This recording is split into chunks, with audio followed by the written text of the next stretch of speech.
بسم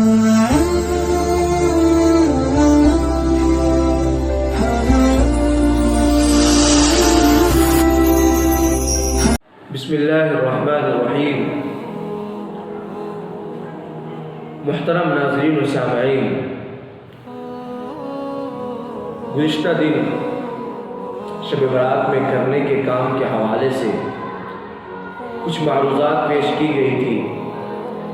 بعض احباب کی طرف سے گزارش ہوئی کہ شب برات میں کن لوگوں کی مغفرت نہیں ہوتی ہے اس کی طرف اشارہ کر دیا جائے۔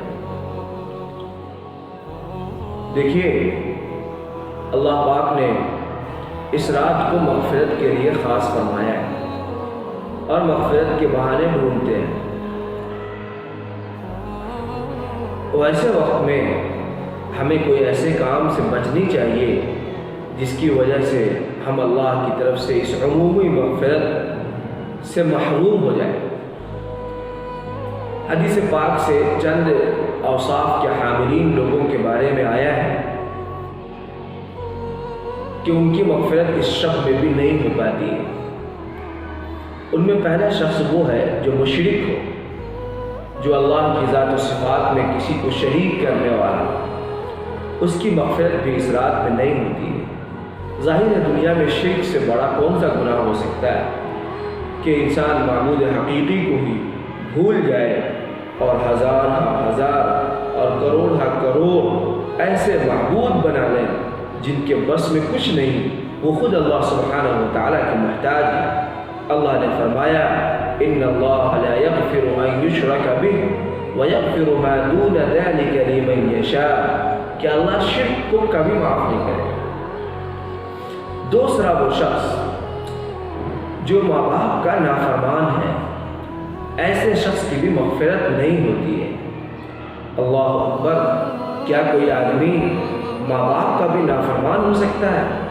وہ ماں باپ جنہوں نے بچپن میں اسے پالا ہے، وہ ماں باپ جو اس کے آرام کے لیے اپنے آرام کو تج دیا اور بارہا بال بچوں کے پریشانی کی وجہ سے خود پوری رات اس کی محبت اور شفقت میں جاگ کر گزار دیا۔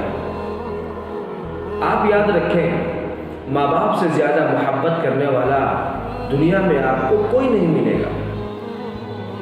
دوست ہزار ہوں گے، دوسرے رشتہ دار ضرور آپ کے کام آئیں گے، لیکن یہ سب وقتی ہوں گے۔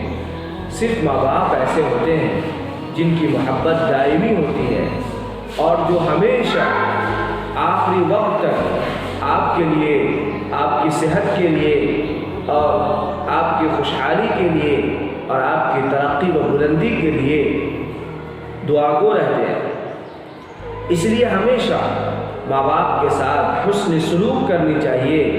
کبھی ماں باپ کے ساتھ بدسلوکی تو دور کی بات، اس طرح کا ارادہ بھی نہیں کرنی چاہیے۔ کیا یہ ہمارے ہاتھ ماں باپ پر اٹھیں گے؟ اللہ اکبر! کیا ہماری زبانیں ماں باپ کو برا بھلا کہنے کے لیے کھلیں گی؟ وہ زبان جنہوں نے ماں باپ ہی کے ذریعے ہم نے اس زبان سے بولنا سیکھا، اس ہاتھ اور پاؤں سے چلنا سیکھا، اگر وہ نہ ہوتے تو شاید ہمیں بولنا نہ آتا۔ آج جب ہمیں بولنا آ گیا ہے تو کیا ہم ماں باپ کے خلاف ہی بولیں گے؟ آج جب ہمیں پکڑنا آ گیا ہے تو کیا یہ ہم ماں باپ کے خلاف ہی پکڑیں گے؟ اللہ اکبر! ہمیں اس سے بچنی چاہیے۔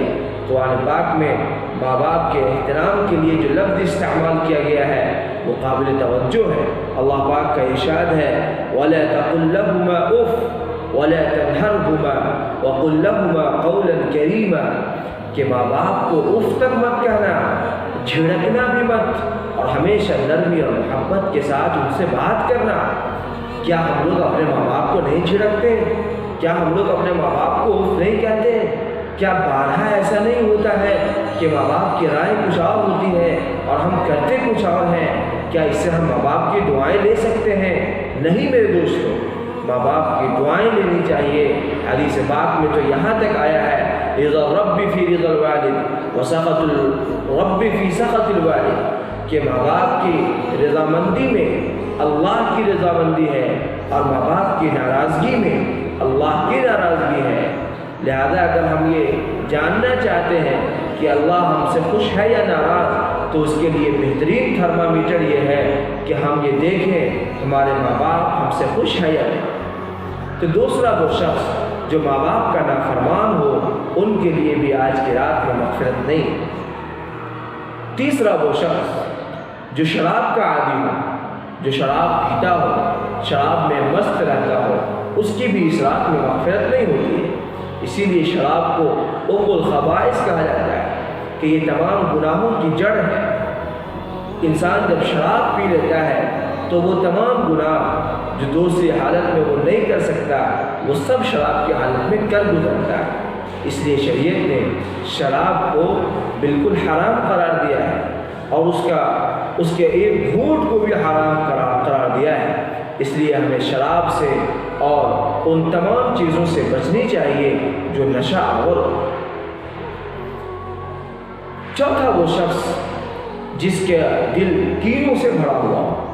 آج کا یہ بہت بڑا المیہ ہے کہ ہم اپنے دکھ سے اتنے پریشان نہیں ہیں جتنا دوسروں کے سکھ سے پریشان ہیں۔ دوسرا کیوں خوش ہے، دوسرا کیوں خوشحال ہے، دوسرا کیوں اچھی زندگی بسر کر رہا ہے، دوسرا کیوں پرسکون زندگی گزار رہا ہے، اس سے ہمیں تکلیف ہوتی ہے اور ہم اپنے دکھ میں ہیں، اس پر ہماری نگاہ نہیں رہتی ہے۔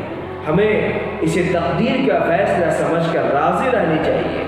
جس کو ملا ہے وہ اپنے مقدر سے ملا ہے، اور ہمیں جو ملا ہے وہ ہمیں اپنی مقدر سے ملا ہے، اور اللہ نے جو ہمیں دے رکھا ہے وہ دوسروں سے بدرجہ بہتر ہے۔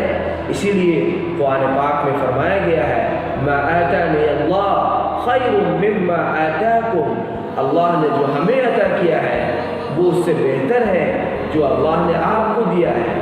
ہماری جھوپڑی آپ کے محل سے ہمارے لیے بہتر ہے، اور ہمارے گھر کا معمولی غذا آپ کے گھر کے بہترین غذاؤں سے ہمارے لیے بہتر ہے۔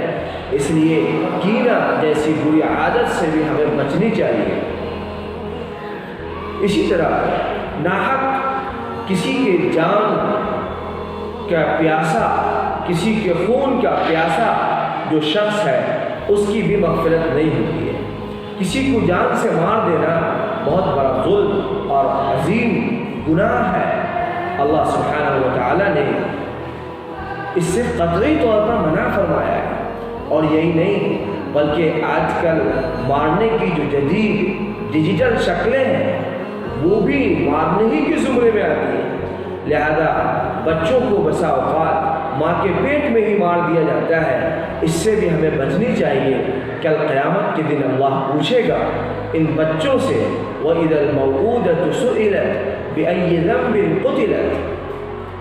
اسی طرح رشتہ ناتوں کو توڑنے والوں کی بھی مغفرت نہیں ہے۔ رشتوں کو جوڑنی چاہیے، رشتوں کو توڑنا نہیں چاہیے۔ اللہ سبحانہ و تعالیٰ نے رشتوں کو جوڑنے کا حکم دیا ہے، اور رشتوں کو توڑنا گناہ عظیم بتایا ہے۔ ایک حدیث میں تو یہاں تک فرمایا گیا ہے کہ جنت میں رشتوں کو توڑنے والا داخل نہیں ہو سکتا ہے۔ تو ہمیں رشتوں کو جوڑنی چاہیے، اور رشتوں کو جوڑا اس وقت جاتا ہے جب ہم رشتوں کے لیے قربانیاں پیش کریں گے۔ بسا اوقات معمولی باتوں کے رشتے ٹوٹ جاتے ہیں۔ کسی کے جنازے میں ہم شریک نہیں ہوئے تو رشتہ ٹوٹ جاتا ہے، کسی کی شادی میں شریک نہیں ہوئے تو بھی رشتہ ٹوٹ جاتا ہے۔ رشتہ اتنا کمزور نہیں ہوتا ہے، رشتہ تو دائمی چیز ہے، وہ ٹوٹ نہیں سکتا ہے۔ اسے کمزور نہ ہونے دیں، اس کے لیے دوسروں کے لیے عذر تلاش کرنے والے بنے۔ ہو سکتا ہے ان کو کوئی ضرورت درپیش ہو، دوسروں کے لیے عذر تلاش کریں اور حسن ظن رکھیں تو انشاءاللہ رشتے باقی رہیں گے اور دیر تک چلیں گے۔ اللہ ہم سب کو ان چیزوں سے محفوظ رکھیں، ان بری عادتوں سے محفوظ رکھیں، اور اس رات میں ہماری اور آپ سب لوگوں کی مغفرت فرمائے۔ آمین۔